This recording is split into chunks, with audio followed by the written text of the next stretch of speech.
오늘 우리에게 주신 하나님의 말씀은 신약성경 요한 1서 2장 15절부터 17절까지의 말씀입니다. 신약성경 389쪽에 기록된 요한 1서 2장 15절부터 17절까지의 말씀을 우리 한 목소리로 같이 읽겠습니다. 이 세상이나 시작. 이 세상이나 세상에 있는 것들을 사랑하지 말라. 누구든지 세상을 사랑하면 아버지의 사랑이 그 안에 있지 아니하니, 이는 세상에 있는 모든 것이 육신의 정욕과 안목의 정욕과 이생의 자랑이니 다 아버지께로부터 온 것이 아니요 세상으로부터 온 것이라.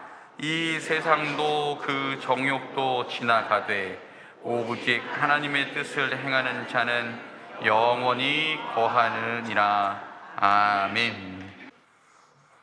오늘 우리는 대강절 첫 번째 주일을 맞이했습니다. 대강절은 주님 오심을 기다리는 기간입니다. 한문으로 대자는 기다리다라는 뜻이 있습니다. 대기하다 이럴 때는 대자 쓰고요. 강자는 내려올 강자를 씁니다. 누가 내려오는 것을 기다릴까요? 예수님 내려오십니다. 다른 이름으로는 대림절이라고도 합니다.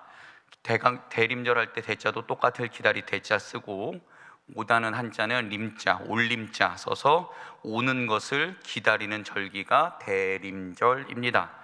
누가 오고 누가 내려오는 것을 기다릴까요? 예수님 오시는 것을 기다립니다. 라틴어로는 어번트, D자 묵음이라고도 하는데요, 단어를 사용하는데 도래, 출현, 도착을 의미합니다. 누가 도래하고 누가 출현하고 누가 나올까요? 우리 주님 예수님이 하늘에서 내려오심을, 예수님께서 이 땅에 도착하심을, 예수님이 이 세상에 출현하심을 기다리는 절기가 대림절, 대강절이라고 부르는 그 기간입니다. 대강절의 시작은 성탄절로부터 시작을 합니다. 성탄절이 있는 그 주간의 주일을 대강절 4주차라고 말합니다.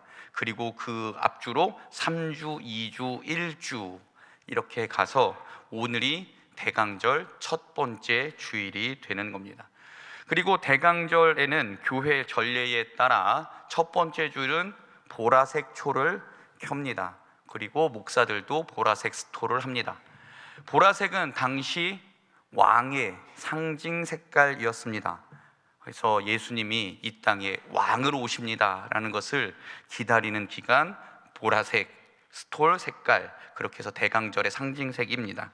보라색부터 시작해서 왕 앞에 우리가 회개합니다라고 해서 보라색, 연보라색, 분홍색, 연분홍색, 마지막 성탄절엔 하얀색, 이렇게 교회 전례에 따라 하나씩 초를 켜가면서 주님 오심을 기다리는 기간이 대림절, 대강절입니다.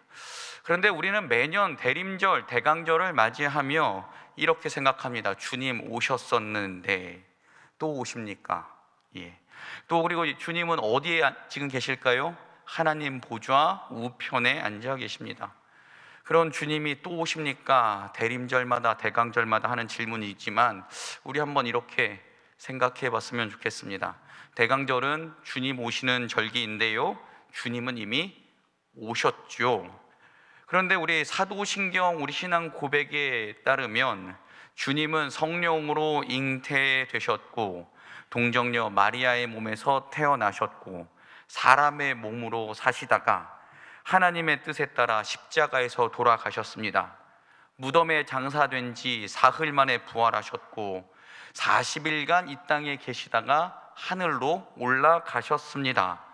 예수님께서 하늘로 올라가실 때 제자들과 예수님을 보고 있던 모든 사람에게 예수님이 한 가지 약속해 주셨습니다. 무엇을 약속해 주셨을까요? 내가 올라간 모습 그대로 다시 올 것이다, 이렇게 약속해 주셨습니다. 예수님의 생애를 생각해 볼 때 대강절은 처음에 오셨던 예수님을 기억하고 예수님이 이 땅에 우리에게 왜 오셨는지를 생각하며 그분이 어떻게 사셨는지를 기억하고 다시 오실 예수님을 기다리고 소망하는 절기가 대강절입니다. 그래서 여러분, 대강절 절기는 다시 오실 예수님을 기대하며 차분하게 주님이 왜 오셨는지를 생각하고 하나님의 말씀을 읽으며 하나님의 뜻을 구하는 절기가 대강절 절기입니다. 이제 우리는 연말을 맞이합니다. 2025년을 돌아보며 조금만 더 부지런할 걸, 조금만 더 사랑할 걸, 조금만 더 이렇게 하면서 후회할 수도 있고, 그런 후회를 바탕으로 2026년을 기대하며 또 들뜨며 그렇게 있을 수도 있겠지만, 대강절만큼은, 그 절기 성탄절까지 이어지는 대강절 이 기간만큼은 이미 우리에게 오셨던 예수님께서 이 땅에 오셔서 행하셨던 하나님의 뜻을 밝히셨던 그 주님의 삶과 또 하나님의 때에 다시 오실 예수님을 생각하며 말씀 읽고 기도하는 일에 더 집중하며 살아갈 수 있는 우리 성도들 되시기를 주님의 이름으로 부탁드립니다. 대강절기에 더 주님을 많이 생각하고 기억하고 주님의 뜻을 살아내길 바랍니다. 신약 성경에 보면 예수님의 12 제자 중에 자아의식이 가장 확실했던 제자가 하나 있습니다. 주님께서 사랑하시는 제자라고 자기 자신을 지칭했던 제자가 있습니다. 그 제자를 많은 성경학자들은 요한이라고 합니다. 그는 예수님과 함께 다니던 시절에 예수님 옆에서 매우 잘 나가던 제자였습니다. 예수님의 12 제자들 가운데 핵심 그룹이었습니다. 예수님께서 어디를 가시면 꼭 데리고 가는 친구들이 있었습니다. 베드로가 그랬고, 요한이 그랬고, 요한의 형제 야고보가 그랬습니다. 그래서 이들은 예수님의 핵심 제자라고 했습니다. 그런데 이 중에서도 예수님께 사랑받는 이 제자는 자기 자신을 왜 그렇게 표현했냐 하면, 예수님께서 마지막 저녁을 드시던 그 자리에서 예수님 옆에 앉아 있는 것도 모자라 예수님께 이렇게 기대 있었습니다. 우리 레오나르도 다빈치가 그렸던 최후의 만찬은 역사적 고증이 좀 잘못됐습니다. 유대인들은 그렇게 의자에 앉아서 식탁에서 밥 먹지 않습니다. 유대인들은 방바닥에 앉아서 이렇게 뒤로 좀 누워서 밥을 먹습니다. 그래서 요한은 그때 예수님의 품에 머리를 기대고 있었습니다. 그래서 내가 제자들 중에 제일 사랑받는 제자다, 이런 생각을 하고 있었던 것입니다. 그렇게 예수님 옆에서 잘 나가던 요한의 삶에, 그 인생에 매우 전환기적인 한 사건이 발생합니다. 그 사건은 십자가 아래서 일어났습니다. 우리가 지난주에 새벽 기도를 통해서 계속 살펴봤던 그 십자가 사건 가운데 예수님께서 돌아가시면서 7마디 중에 그 한마디가 요한의 삶을 바꿨습니다. 뭐라 그랬을까요?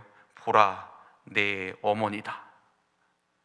요한은 그때부터 예수의 어머니 마리아를 자신의 어머니로 직접 섬겼습니다. 예수님의 부탁을 받은 요한은 그때부터 그 마리아가 육신의 죽음을 할 때까지 모셨다라고 합니다. 전설에 따르면 약 40년간을 모셨다라고 합니다. 요한이 예수의 어머니 마리아를 섬기는 동안 많은 일이 발생했습니다. 자기하고 예수님의 사랑을 가장 많이 받으면서 서로 수제자권을 다퉜던 베드로는 예수님의 수제자로 공인을 받았고 열심히 활동했습니다. 그리고 예수님과 자신이 그 유대 땅을, 사마리아 땅을 다닐 땐 어디 있지도 않았던 바울이라는 사람이 자기도 예수님의 제자라고 하면서 여기저기 다니면서 교회를 세우고 편지를 쓰기도 합니다. 요한의 마음은 여러분 어떠했겠습니까?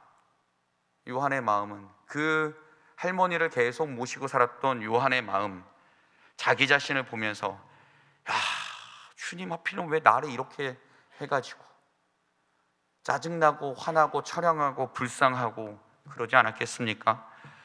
요한은 조금 전에 설명드렸듯이 자기가 제일 잘 나가야 합니다. 그리고 또 잘 나가고 싶은 마음도 있었습니다. 그 마음을 알았던 요한과 야고보의 엄마는 특별히 예수님 앞에 와서 이렇게 부탁까지 하죠. 주님, 왕좌에 앉으실 때 내 아들들을 좀 기억해 주십시오. 하나는 좌편에 하나는 우편에 앉게 해 주십시오라고 이렇게 로비까지 했습니다. 그렇게 욕망도 많고 잘 나가고 싶었던 요한은 주님의 부탁을 받고 마리아를 모시다가 나이 들어버린 자신의 삶을 보면서 한탄하지 않았겠습니까? 그런데 그가 예수님 대신 마리아를 모시다가 깨달은 것은 다음과 같은 내용이었습니다. 육신의 정욕과 안목의 정욕과 이생의 자랑은 언젠가는 사라져 버린다는 것을 깨달았습니다. 육신의 정욕과 안목의 정욕과 이생의 자랑은 영원하지 않다는 것을 그가 알게 되었습니다. 그리고 그는 자신이 있는 자리, 하나님께서 맡겨주신 삶의 자리에서 주님을 향한 믿음을 가지고 아름답게 주님의 말씀에 순종하며 살아갈 때 하나님께서는 그의 삶을 영원히 이끌어 가신다는 것을 알게 되었습니다. 그래서 요한은 예수님께 부탁받은 그 삶을 살아가면서 그는 하나님으로부터 오는 은혜를 받아 요한복음과 요한 1, 2, 3서 그리고 요한계시록을 기록할 수 있는 은혜를 누리게 됩니다.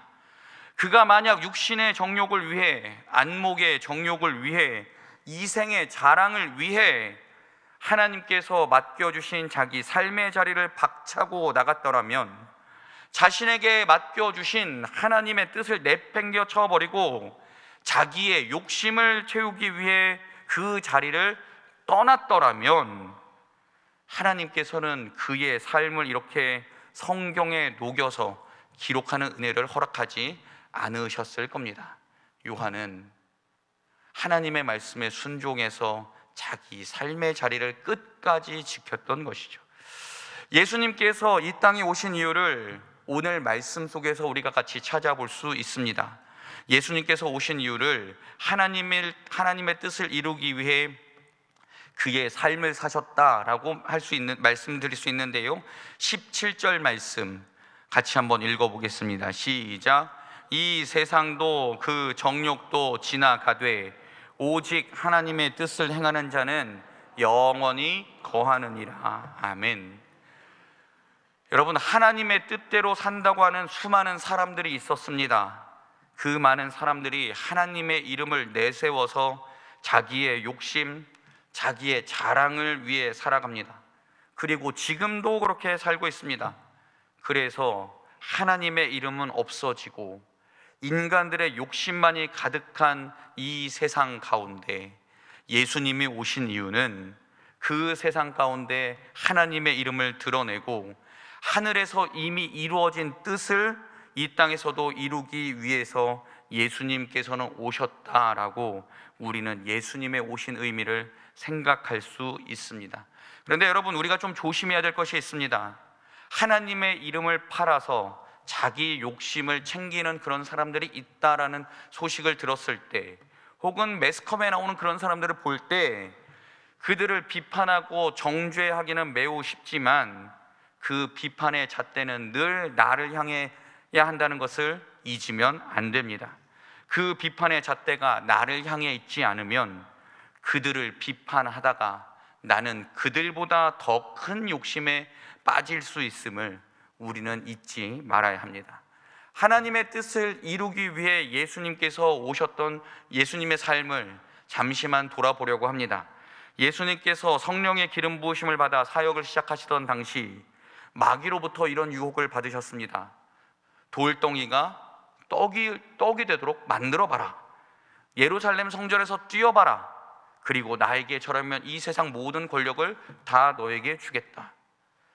여러분, 이 얼마나 솔깃한 이야기입니까? 만약 우리에게 그런 유혹이 있다라고 생각해 봅시다. 내가 만약 하나님 믿지 않는다고 얘기만 하면 내가 하는 모든 사업에 큰 성공을 주겠다. 너는 이 세상에서 가장 큰 집에 좋은 차에 비행기에 이 세상 모든 사람보다 더 잘 살게 해줄게 라는 그 유혹을 받았습니다. 조건은 딱 하나입니다. 예수 안 믿는다고 얘기만 해. 여러분, 우리는 어떤 선택을 하게 될까요? 여러분, 우리 이 유혹을 성경 가운데서 많이 읽고 듣고 또 생각도 해서 알고 있지만, 이런 유혹을 이기는 것이 쉬울 것 같지만, 난 당연히 예수님 택할 거야 이렇게 말하지만, 정말 그 유혹이 내 눈앞에 딱 나타나 있고 내 귀에 쏙쏙쏙쏙 들어온다라면 여러분 어떠실 것 같습니까? 예수님 받으신 유혹이 그런 겁니다. 마귀에게 한 번만 절하면 너 하나님 뜻 이룬다면서 한 번만 절해봐. 더 쉽게 이룰 수 있어. 너 사람들에게 먹을 거 계속 나눠주잖아. 그래서 그들의 육신의 정욕을 해결해 주잖아. 그러면 하나님 뜻 더 쉽게 이룰 수 있다. 너 성전에서 한번 뛰어내려봐.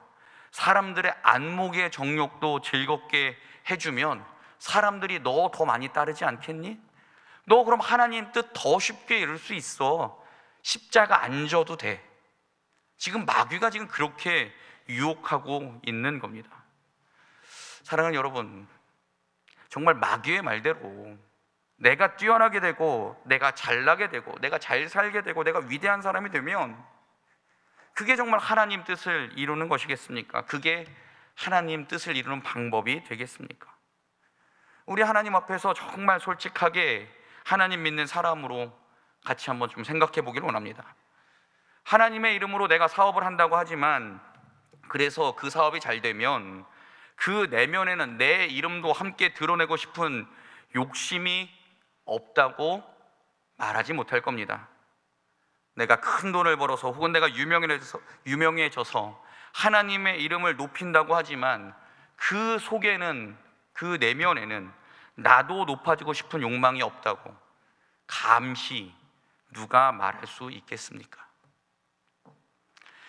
예수님께서는 마귀의 유혹이 기록된 마태복음 4장 말씀을 통해 하나님의 이름을 높인다고 하면서 육체의 정욕과 안목의 정욕과 이생의 자랑 하지 말라고 우리에게 알려주십니다. 예수님께서는 마귀의 유혹을 말씀으로 이겨내시면서 하나님 말씀대로 살고 내가 있는 그 자리에서 하나님 원하시는 대로 살아가고 하나님 말씀에 순종하며 사는 사람이 하나님의 뜻을 행하는 사람이라고, 하나님의 뜻을 받은 사람은, 행하는 사람은, 하나님의 말씀을 받은 사람들은 그렇게 살아가야 한다는 것을 우리에게 알려주시기 위해 예수님은 이 땅에 오셨습니다. 사랑하는 여러분, 대강절에 우리는 이러한 생각을 하며 살아가야 하지 않겠습니까? 그런데 우리는 늘 우리의 욕심에 파묻혀 살아갑니다.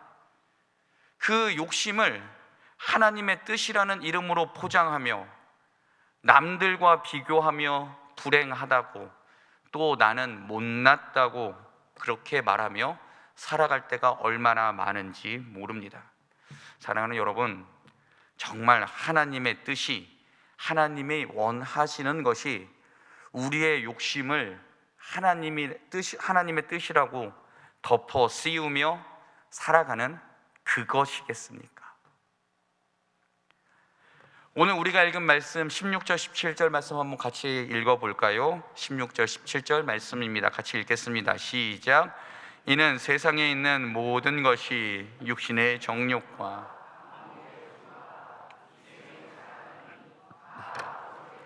온 것이 아니요 세상으로부터 온 것이라. 이 세상도 그 정욕도 지나가되 오직 하나님의 뜻을 행하는 자는 영원히 거하느니라. 아멘.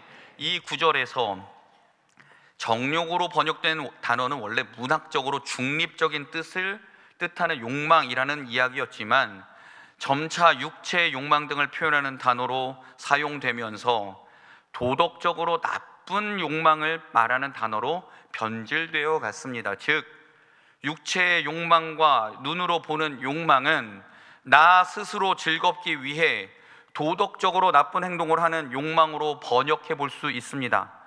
도덕적으로, 신앙적으로 잘못되었다 해도 내 눈이 즐거우면, 내가 좋으면 그게 좋은 겁니다.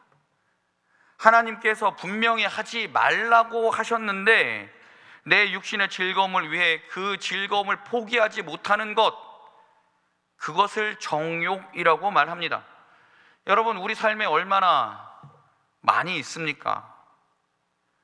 나는 나의 즐거움을 위해 하나님께서 하지 말라고, 넘지 말라고 하는 그 선, 얼마나 넘어 다니고 있는지 한번 우리가 생각해 봤으면 좋겠습니다. 눈 한번 질끈 감아 버리고 주님 잠깐만 넘어갔다 올게요 라고 말해놓고 넘어갔다가 다시 돌아선 주님 잘못했습니다, 살려주십시오, 이렇게 생각하고 하나님 앞에서 나의 즐거움을 찾는 경우가 얼마나 많은지요.